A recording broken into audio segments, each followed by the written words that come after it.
Hello, everyone, and welcome to this week's episode of the Munce Report as we look forward to a bumper Queensland Summer Racing Carnival, which officially kicks off this weekend at the Sunshine Coast. Trainer Chris Munce is here to bring us all the latest news and previews.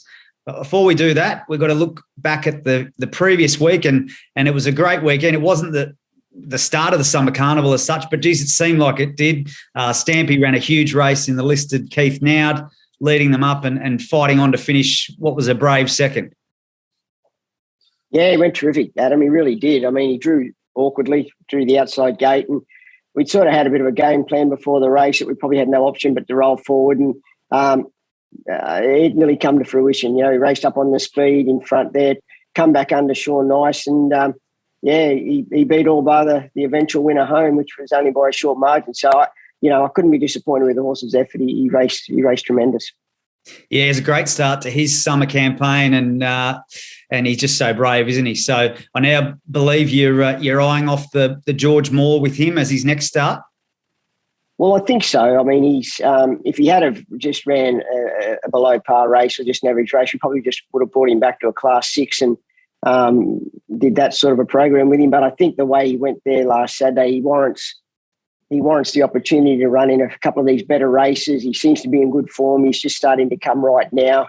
And, I think if he can ever draw a good gate in one of these races, which he hasn't done for the last 6 months, he's going to be in the finish for sure and be hard to beat. He's due then. He's due. Gave obviously owners Phil Gutsky and Mal Schumacher a big sight at a price on Saturday. Obviously, in the same race, be remiss of us not to touch on Boom Sarah. He was a bit of a head scratcher, but pressing on. There's no real excuses as such. No, it's quite bizarre. I mean, as Michael Carl said, he just didn't even want to. Out of the gates, he didn't want to be competitive and put himself in the race. He normally would have been up on the bunny and travelling quite genuinely, but for whatever reason, he just didn't want to be there on Saturday. So we've been over him with a fine-tooth comb and can't seem to find a hell of a lot wrong with him. So I think we've just got to press on. He'll go to the recognition stakes, hopefully on top of the ground. We can get a good track at the Gold Coast, which he seems to appreciate more so than these wet tracks. And I really just hope that can turn him around a bit. So it was just really an out-of-character run for him there on Saturday. Yeah, sure. Hopefully we can just put a line through it and start his prep next run in the recognition. Also, Pelisipan ran on really nicely for second behind the sharp Lyrical Girl. Obviously, that was only 1,050, and you think she'll be better suited over the 1,200s in a listed race, the Eureka Stud Classic for fillies and mares at the Gold Coast. Yeah, she went fantastic. It was the first time she'd sort of been back in amongst horses cluttered up, but she was very brave, wanted to lay in a little bit under pressure, which she does all the time. But the way she rounded a race off, I couldn't have been more pleased with her performance. So she'll go to that listed race on Saturday week. Still haven't got a jockey for her now. Larry's decided to ride something else in the race. So we've just got to look for a jockey for her and Sanify, who will both probably be nominated for both the fillies and mares listed race and the benchmark 80. So they're two nice mares running next Saturday. Yeah, okay. Well, I'm sure the phone will be ringing hot once people find out that. So obviously she's building up a great record, and it was a really encouraging first up run, wasn't it? So and the 1,200 that's sort of more going to suit her even better, isn't it? Well, it is. I mean, she's only had the one jump out before before the weekend, and I just think that was just another nice pipe opener for her, just to tighten her up to be prepared for the 1,200, which will suit her down the ground. Okay, well, some exciting times ahead for the remainder of the Summer Carnival with those charges there. Let's get into the preview for this weekend, which kicks off Friday at Ipswich. Goldschlager steps up to the mile for the first time and is racing like that trip will suit after getting back and hitting the line hard at her past two runs. Yeah, well, she has. Look, I just can't believe the prep she's had this filly. She's had absolutely no luck, striking interference in races and getting back and just running on without any luck at all. So we've felt that getting up to the mile now, we might as well give her a go. She'll probably be, I would suggest, midfieldish there, maybe just back off midfieldish. But if she can get any sort of free galloping room at all, I'd like to hope that she's going to be able to round the race off and finish quite strongly. She's holding together for the amount of runs she's had. She's actually holding together quite well. So I'm hopeful we can get one more good solid run out of her. Yeah, well, good luck to Connections there. They only need a fraction more luck to go their way for a different result and her to get back in the winner's stall, don't they? My word, and look, she's a tough filly. She's raced very well just without any luck at all this prep.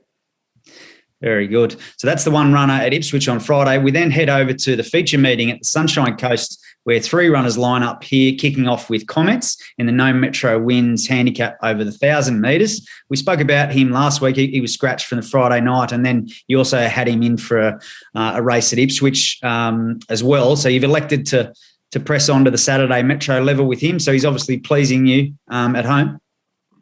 Yeah, I think the 1,000 metres up there will suit him down the ground. He likes Caloundra. Nice big track. He's a big striding horse. He likes to get back and sort of get off the bit and come with a rush, so to speak. So, look, I'm hopeful that although it's up in grade, I am hopeful that this horse will be able to be seen to be running on. If he doesn't win, I'd like to hope he's certainly going to be able to finish off nice into the top 3 or 4 runners there, because he's a nice horse and he's got good ability. Yeah, sure has. Winner of 2 from 4 starts last preparation for the stable. So good luck to the BK Racing and Breeding team. We're there with comments. We then move over to Northern Woods, who steps up to the 1,800 metres here after finishing off nicely over the mile at Ipswich last start. And that's more like the Northern Woods we know, isn't it, last start? Yeah, it was just a completely out of character run 2 starts back when he was up on the speed and tailed out. But ridden a little bit more conservatively, and with the addition of a tongue tie, I think that certainly helped him be able to relax and breathe better. I thought Kyle Wilson-Taylor rode him quite well, was able to get him to relax, and he was another one that was probably a bit stiff not to win. He just got hampered for running room at a crucial stage and was only narrowly beaten. So, you know, he's up in grade a little bit, but having said that, I think the 1,800 metres will suit him nicely.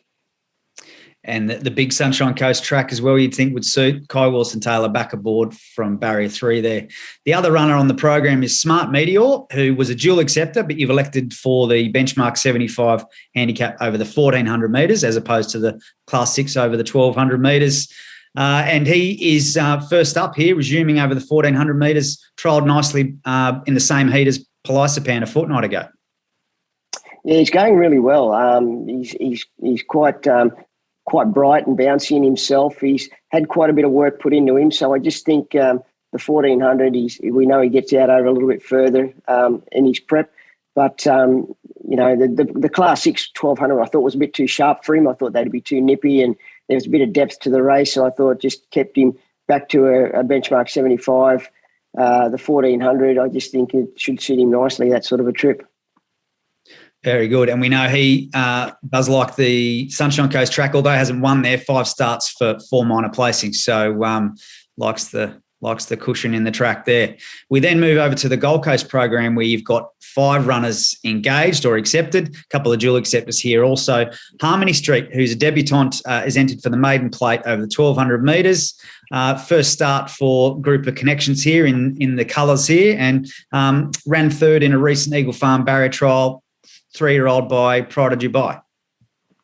Nice big horse, really is. He's still, in my opinion, 6 months away from being a fully furnished horse, but this preparation has just been more about learning and getting some racing experience into him, and he's jumped out really well a couple of times, and I just feel he's a horse that's going to keep improving as he gets on in age and maturity and strength. So looking forward to getting him to the races.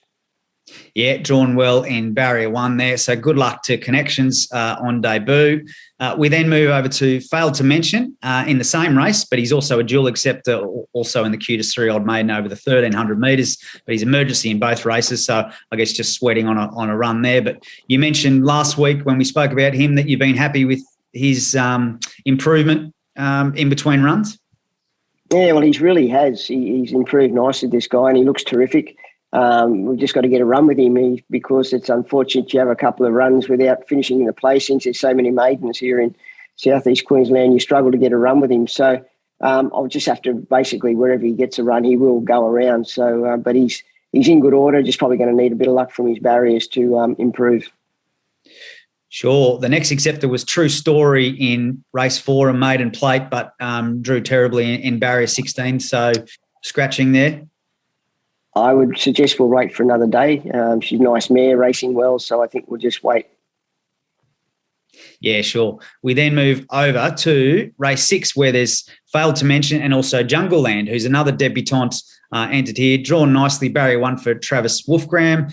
Just a bit of backstory on him. He's a 3-year-old, all too hard gelding, and trialled a couple of times over the winter, and then obviously had a break and more recently had a trial at Eagle Farm. What are you expecting here from Jungle Land? Look, I think he'll still run a competitive race. He's not fully mature. He's another one in a similar mould to Harmony Street. They're still learning their trade, and this preparation is more about getting some experience and some miles into their legs. I think from a good draw, he should be able to bounce and put himself in the first half a dozen or so, or even the first half of the field there. And I think he'll get out over a trip as time goes on. I'm sure he'll get out to a mile or more as we progress through his grades. But it's just nice to see him kick off and see him race there on Saturday. Okay, very good. Well, good luck to Connections on debut there. And then the other runner engaged at the Gold Coast, but drawn wide, is Vistabel, who's entered for the benchmark 65 handicap, barrier 18 for her, and that's over the 1,400 metres there. So I guess same scenario, wide draw, you'll just see if there's any scratchings and that draw improves. Yeah, well, that's all we can do there. I mean, at least the 1,400 at the Gold Coast, you got a big long back straight to sort of help overcome a bad gate. Would have been nice to have drawn up a bit nicer barrier all the same. But look, she's very well, this mare.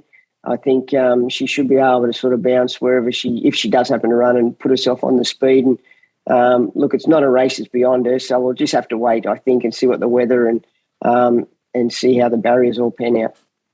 Yeah, sure. She, of course, is coming back from Saturday Metro level in a Fillies and Mares Class 3, so dropping back in grade if she does take her place. All right, mate. Well, they're the runners for the weekend. Unibet Punting League time. You gave us a sight with your 2 seconds last week, Pelisapan and Gravina at the Newcastle meeting. What are you tipping us into this week? Well, look, I think the 2-year-old of Gollands at Caloundra Honeypot, I think it's an absolute moral. The way it trialled, it's just got to race up to that. And I think it's probably, from what I've seen so far, the jump out, it's a good galloper. So it'll be interesting to see if it can bring that sort of barrier trial form to the races. But and then after that, I think we'll bounce into Northern Woods to run a hole for us. I think he's at the right odds. He can posse up and run a really competitive race for us. So hopefully there's a bit of value there somewhere. I like it. Lots of value there in Northern Woods for the place. I think he's around $6 the place. And as always, Unibet will be offering enhanced odds on those tips. So good luck with them. Hopefully the M word, the moral, isn't a curse for one of those tips. But well done. Thanks for the insights and fingers crossed for a good weekend. Good on you. Thanks, Adam.